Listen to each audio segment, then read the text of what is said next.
d'ailleurs, c'est Luc qui est avec nous. Salut Luc. Est-ce que tu nous entends, Luc? Hello tout le monde.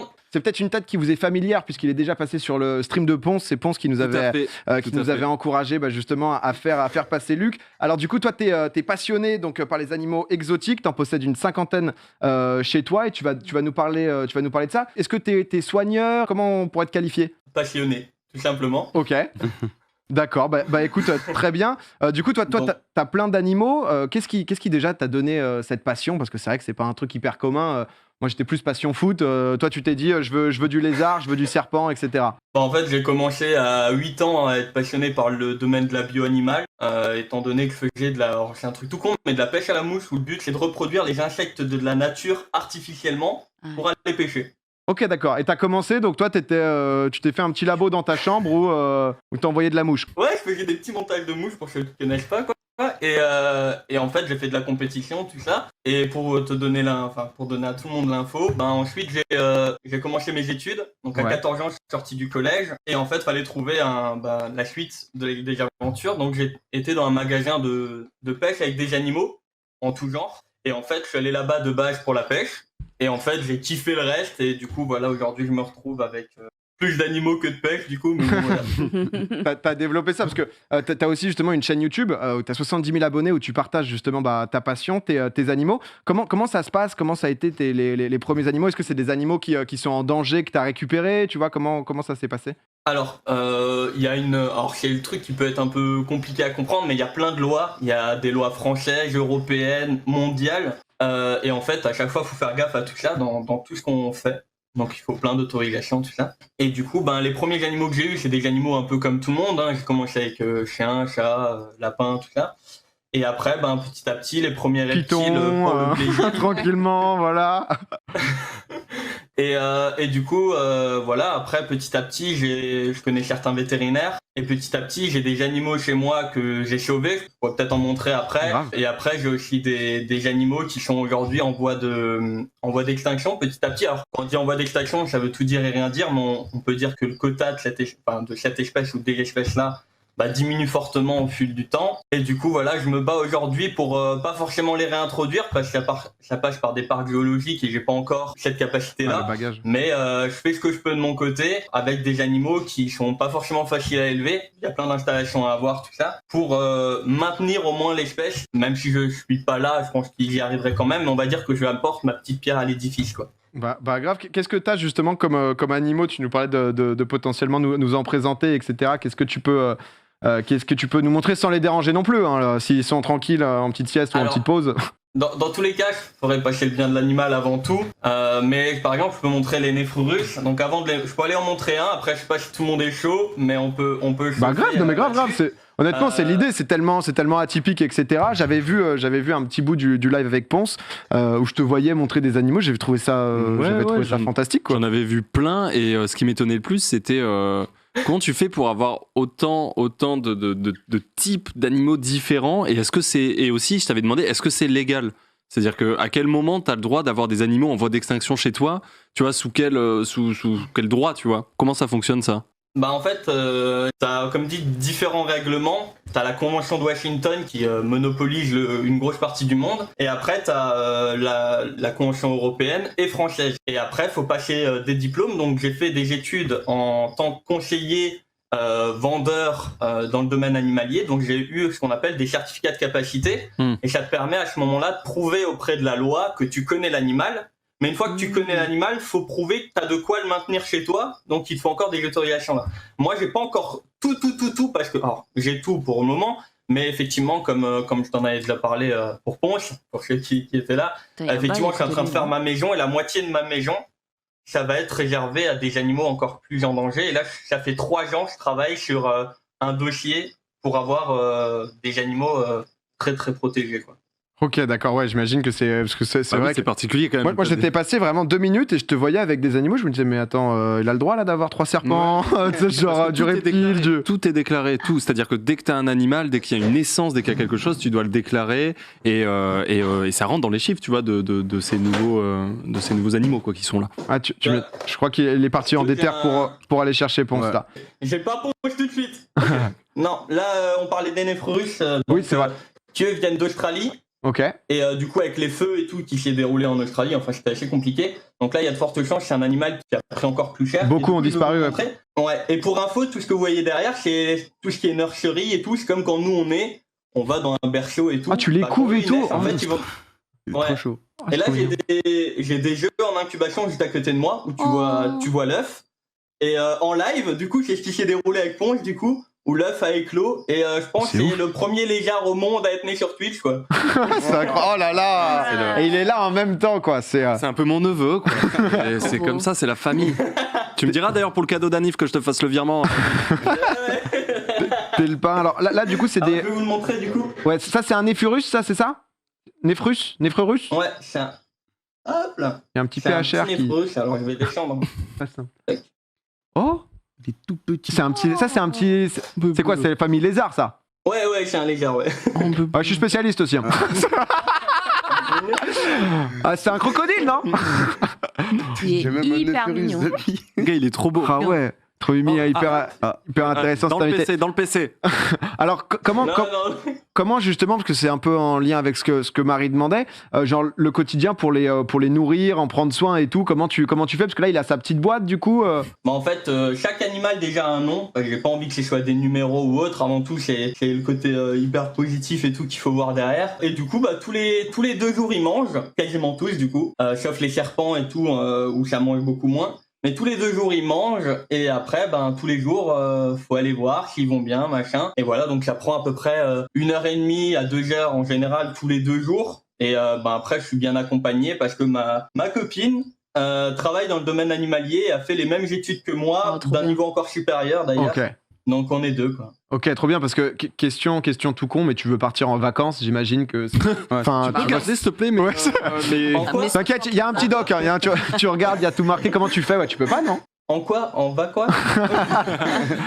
Ouais, c'est obligé, c'est des sacrifices aussi. Après, l'avantage qu'on est dans ce domaine-là, c'est qu'on connaît beaucoup de monde avec le temps, du coup, vu que ça fait une dizaine d'années, qui sont dans le même domaine. Donc après, si je veux partir une dizaine de jours, je fais venir des personnes de confiance qui m'entourent, et puis voilà, quoi. Ouais, t'as aussi, on m'a dit, c'est Théo qui m'a dit que t'avais aussi justement des espèces un peu plus dangereuses, non? J'ai entendu une histoire de python royal. Python royal. Le python, t'as un python royal? Alors, oui. Quoi? Ouais, il est là-bas, il est tranquille. Il vous attend, hein, si vous voulez. Ouais, vas-y, ramène. Mais c'est pas comment tu commences, mon frère. Ouais, enfin, fais gaffe, quoi. Tu vas te. Comment ça? Non, je vais vous en parler. Je vais vous montrer 2-3 trucs hyper stylés à voir. Je vais le chercher. Vas-y, va le chercher. En attendant, je vois des gens demander justement pour sa chaîne YouTube. C'est Eublé Faris, si je dis pas de bêtises. Eublé Faris Reptile, justement, il a 73 000 abonnés. Où il présente justement, voilà, tous ces animaux, etc. Comment il s'en occupe. Aussi. Parce qu'il y a des gens qui adorent ces animaux-là, sauf que. Ils ont des serpents chez eux. Voilà, il y a des gens qui ont des serpents et tout, mais il y a aussi des choses, tu ne peux pas les avoir. C'est-à-dire que c'est interdit de les avoir. Et donc, il donne plein de conseils sur les lois, sur comment s'en occuper, etc. Parce que bon, c'est pas un chat, quoi. Je veux dire. Luc, fais attention à toi, Luc, s'il te plaît, fais pas de conneries. Ouais, mais attends, mais là est-ce que. Parce que du coup, là, t'as quand même un monstre dans les mains. Moi, j'avoue que Serpent, je suis très content que tu sois pas venu sur le plateau. Mais je te le dis entre nous, Luc, je t'apprécie beaucoup, on se connaît pas énormément. Là, il fait combien, là? Il fait 1 mètre, 1 mètre et demi? 1m27. Ah ouais, quand même. Okay. Et du coup, est-ce que ça mord? Est-ce que c'est vénéneux? Oui, ça mord. Hein. Je suis Alors, ça mord, ça peut arriver comme tout animal, effectivement. Après, au niveau de la manière dont il tue les proies, c'est par constriction. Donc, il va s'enrouler autour et va les étouffer. Après, il a pas de venin, donc c'est pour ça qu'il est inoffensif pour moi, pour le coup, là. Il est pas assez grand pour pouvoir me faire une constriction ou autre. Et du coup, là, si tu as ce gros plan... Alors, après, il est habitué, hein. Donc, Et tu m'avais pas expliqué que c'est bien d'être à distance. En fait, il tire la langue pour capter ce qui se passe autour de lui. Ouais. Il capte tout avec sa langue. C'est ça? En fait, la langue, elle est bifide, donc elle a 2 parties. Et en fait, il a ce qu'on appelle l'organe de Jacobson, donc c'est au niveau de son palais, enfin tout ça. Et en fait, quand il va rentrer la langue, il va donner les infos à cet organe-là, qui va lui permettre de dire là, il y a de la nourriture, là, il fait plus ou moins chaud et tout. Et il va capter les températures, mais à des 0,01 degrés, enfin à des températures, voire même moins, ultra précisément. Et capter aussi les phéromones, enfin, entre guillemets, les phéromones. S'il y a par exemple une souris qui est passée là il y a 1h30, il va être au courant. Ouais, il a l'info rapidement, quoi. T'inquiète. Et au niveau de la tête, il a comme des... Alors, faut voir, il a comme des petits trous autour de la bouche. Et en fait, là, c'est des fourchettes thermosensibles. Et en fait, il va capter les températures avec ça. C'est fou. Et est-ce que il peut te couper la circulation du sang si tu te fais enrouler par lui? Il te met des pressions parfois, genre. Est-ce que des fois, tu perds la sensation de ton bras et une sensation de mort imminente ou pas, des fois? Alors, à des moments, il peut un peu te serrer, mais il fera, lui, avec sa taille, sachant que là, il est adulte, c'est un mâle, donc il est plus petit qu'une femelle, ça arrivera pas, t'as assez de force encore pour le faire. Par contre, effectivement, certains serpents, ils peuvent te shooter une main sans problème. Bien sûr, l'anaconda, j'imagine que oui, il te constricte, quoi. Ouais, j'en ai pas, quoi. Et il mange quoi, le python royal? Normalement, il devrait manger des rats, mais il aime pas. Ouais, il est végé. C'est du boulgour, il mange de l'herbe. Non, je rigole. non, il mange des souris en fait. Et les souris, par contre, je les donne pas vivantes. C'est pareil, je donne pas les souris vivantes parce que c'est pas dans ma manière de voir la chose. Après, certains le font et je respecte totalement leur choix. Il y a justement en dessous là, il y a un tweet qui dit aussi que t'as une chaîne Twitch où tu streams, t'es pas que sur YouTube, mais c'est vrai que c'est assez fou quand même. Hein. Je dois avouer. Est-ce que juste peut-être petite dernière question, je me connais pas du tout en reptiles, serpents, etc. Est-ce qu'il y a genre de l'affect qui se crée entre l'animal et toi? Est-ce que tu vois ça, ou est-ce que justement ils sont insensibles totalement? Non, en fait, il va s'habituer à une manière de faire. Il va pas se dire tiens, il y a Luc qui débarque. Oh Luc Kikawa. Mais durable. De ouf. Et en fait, il va plutôt voir la manière de faire, la manière dont tu vas le chercher si tu le cherches, la manière dont tu vas le nourrir. Toutes ces infos-là, il va les garder, que ce soit le serpent ou les autres. Un des lézards que j'ai sauvé, il va tout le temps lever la tête parce qu'il est habitué à manger de cette manière-là. Ok, d'accord, ouais, donc c'est genre des habitudes que tu crées au fur et à mesure. Vas-y, Marie. Moi, j'ai une question. Pour ceux que tu élèves en captivité, ils sont habitués dès le début, mais ceux que tu as sauvés, est-ce qu'il y a des... Là, tu parlais des petits capteurs qu'il a, etc. Est-ce qu'il y a des capteurs qui se mettent un peu en off? Parce que, étant dans une boîte, ils n'ont plus besoin de s'adapter à un habitat plus hostile ou plus large. Est-ce que, par exemple, le fait que tu leur serves des souris mortes, mais ils ont plus cet instinct de chasse, tu vois, et ça, est-ce que ça change fondamentalement quelque chose? En fait, si tu veux, d'après ce que je vois, non. Après, le savoir exactement, je pense que c'est impossible. Mais effectivement, quand je viens avec ma souris qui est tranquillement à côté de moi là, et j'attends 1 ou 2 heures pour que, en fait, c'est une souris qui à la base est congelée, pour qu'elle soit bien. Quand elle soit pas congelée, je vais pas lui donner un glaçon à manger. Pendant 1 heure, 1 heure et demie, je le vois, il est comme un ouf, quoi. Parce qu'il est déjà au courant. Et en fait, il est en mode, il est où le kebab, quoi. Et du coup, voilà, quoi. C'est un peu... il a baillé. Ah bah, il vient de bailler. Oui. Voilà. C'est vrai que c'est... Ah là, c'est quand je parle de trop, c'est le saoul, en fait. Luc, j'ai une question pour toi. Est-ce que tu sais quel est le seul mammifère sur Terre qui ne bâille pas? T'es pas prêt pour ça, Luc, hein?